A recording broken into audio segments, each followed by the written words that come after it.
Once upon a time there was a woman who was a witch. She has 2 daughters, but she only loves her stepson, who is both ugly and evil. She hates her husband and number 39's stepchild, who is both beautiful and kind. Her husband and number 39's stepson had a very beautiful apron. Her daughter was jealous and said she had to get it. She said, "Just keep quiet, you will have it. It deserved to die a long time ago. Tonight, when it falls asleep, I will cut off its head. When you go to sleep, push it outside for Mom." That poor girl, who happened to be standing in the corner of the house, heard the whole story. She stayed at home all day. At night she went to bed first, waited for her stepmother to fall asleep. She pushed her outside, and she lay inside next to the wall.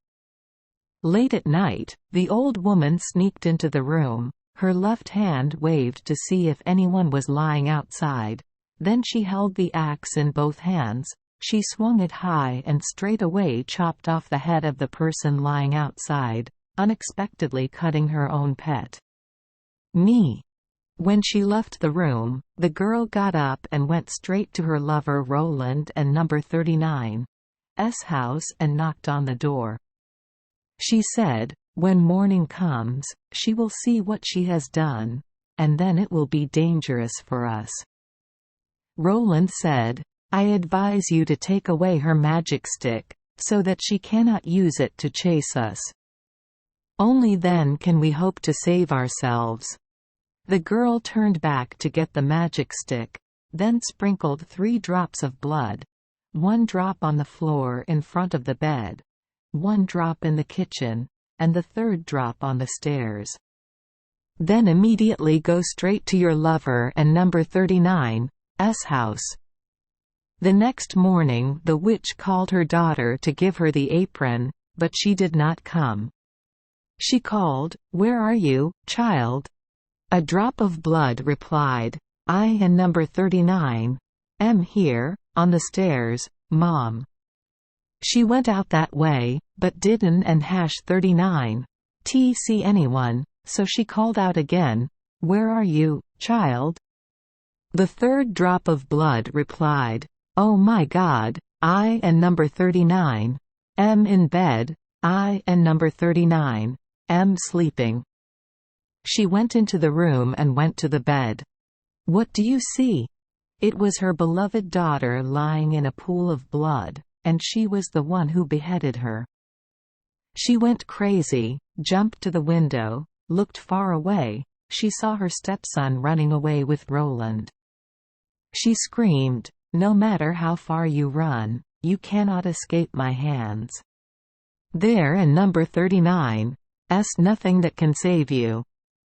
She wears 1,000-mile shoes. Each step now takes another person to walk for hours, so she soon caught up with the 2 of them. When she saw her stepmother approaching, the girl used a magic stick to turn Roland into a lake and herself into a duck swimming in the middle of the lake. She went to the edge of the lake, threw food into the lake to make the ducks swim closer. But the ducks kept swimming back and forth in the middle of the lake. It was late at night and she still could and #39's catch the duck, so she had to go back. Immediately after that, the girl and Roland reappeared in human form and continued to run away, walking all night until dawn. The girl turned into a beautiful flower among thorns.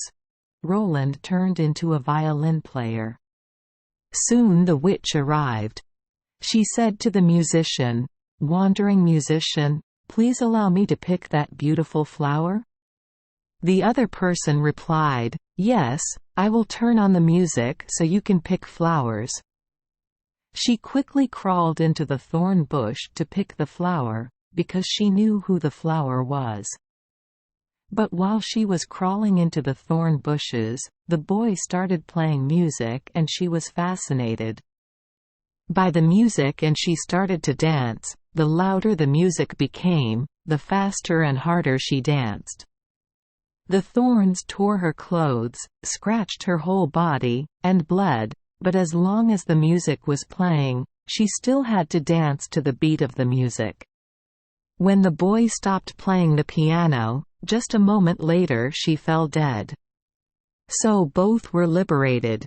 Roland said, "Now I want to go home and tell my father," asking for permission to have the wedding. "In the meantime, stay here and wait for me. I will turn into a red rock in the field, so that no one will recognize it." Then Roland left, and in the field was a red rock waiting for his lover. Returning home, Roland ate a charm and immediately forgot his promise to his lover. That poor girl waited forever but did not see her lover return. She sadly turned into a flower and thought, "Someone will come here to see me." One day, there was a boy herding sheep in the fields. Seeing beautiful flowers, he picked them, brought them home and boxed them. From that day on, every morning, when he woke up, he saw that the room had been swept clean, the tables and chairs were wiped clean, the fire was red, and water was ready. And at noon, when he came home, delicious food was already on the table. He could and hash 39 understand why that could happen.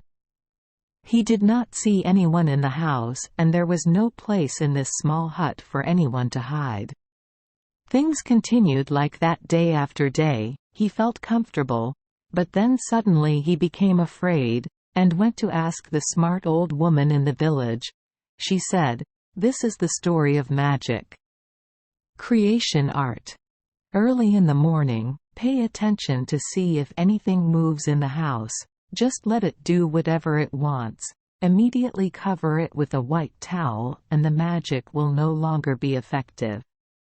The next day at dawn, the box opened and the flower came out. He saw it, quickly rushed forward and covered it with a white towel. Standing before him was a beautiful girl. He realized that she was the person who took care of all the housework for him every day. She recounted her life to him. He asked her if she agreed to marry him. She replied, "No, I already have my dear Roland and want to stay faithful to him, even though he has an and hash 39. Returned as promised. But I, in number 39, am still here to take care of the housework for you." According to local custom, all the girls in the area come to sing to celebrate the couple and number 39's wedding day. Before that, they must ask permission and notify everyone in the area of their wedding date. When she heard that Roland was about to get married, the faithful girl was very sad. Her heart felt like it was about to break into pieces. She didn't and hash 39 want to go to the wedding. But the girls came and invited her to go with them. Whenever it was her turn to sing, she stepped back. Everyone sang, but she was the only one left. She had to sing. When she sang and Roland heard it, he stood up and said, "This voice is so familiar. This is the voice of my fiancé. I don't and number 39 like anyone else anymore." Everything in his old memories suddenly awakened in his heart. The faithful girl got married to the boy Roland she always loved. The sadness fades away to give way to the joy of the wedding day. Thank you for joining us for today's fairy tale. We hope these stories bring joy and meaning to your day. If you love our channel, please hit the subscribe button so you won't miss any exciting tales. Wishing you a good night and sweet dreams. See you in the next story.